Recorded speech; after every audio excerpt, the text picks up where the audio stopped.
So the first thing I'm going to do is show you where yielding the hindquarters comes into play. You want to teach yielding the hindquarters first, because most of the time if you're having issues on the ground, you have a forward momentum problem, and you don't want to come in and start working on going forward until you can get, you know that you can get control back right here by yielding the hindquarters. So, to teach this maneuver, you want to be 45 degrees from the shoulder. That's your starting point. Then you want to be looking at the hip, and then imagine a rainbow shape from your starting point at the shoulder to the hip. Then you just walk along it, wave your stick. Now, before I go on, I'm just going to let you watch, and you're going to see something here in a minute. Right there. Now, it's going to go in slow motion in case you didn't catch it. He tries to nip me right there. I don't have my hand up protecting myself, which I'm going to show you. So I'm just going to bump, bump, bump, and tell him, no, no, we don't do things that way. And then I'm just going to go right back into the exercise. See, my hand is up now. Now, he is fresh in this video, and he is a stud, so he does tend to get a little cantankerous. I'm going to switch sides.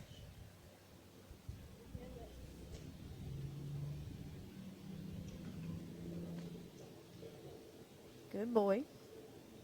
See, keep your hand up.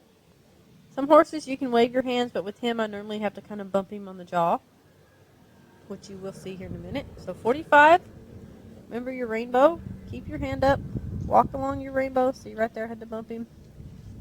He's more worried about telling me he doesn't want to do this than doing it. So I'm just going to bump him again. Now most horses I don't have to be this firm with, but because he is a stud, I do have to be a little more firm. So I'm just going to let him think about it, because it's been a minute since I've done this exercise with him. So I just want him to think about how easy it actually is. So right here he's trying to block me, so I'm just going to bump his nose back to the front. Keep him out of my space. There. Good boy. And a double check. Good boy. So I'm going to pet him and say, yes, that's what I want. Make sure you don't try to rush this. Don't do this. Don't try to teach this if you've only got a few minutes. Now, he tried to block me on the other side, so I'm just going to play games with him a little bit to make him think.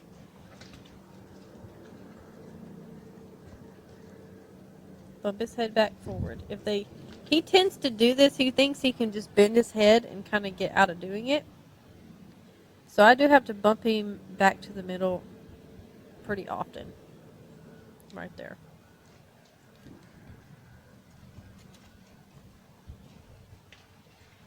Good boy.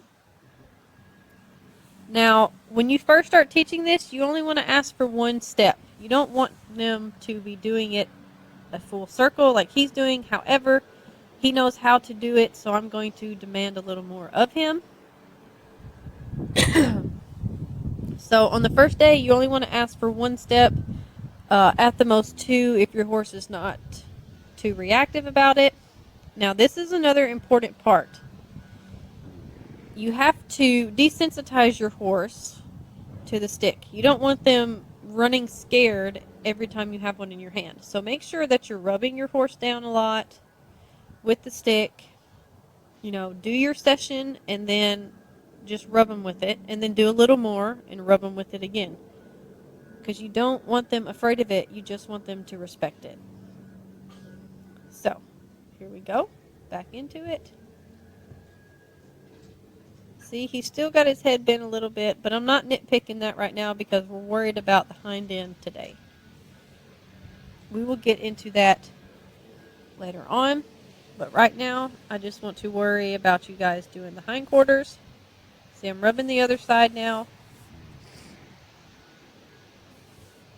So, here we go. Right here, okay, so what I'm showing you right here, you don't want to walk straight at the hip.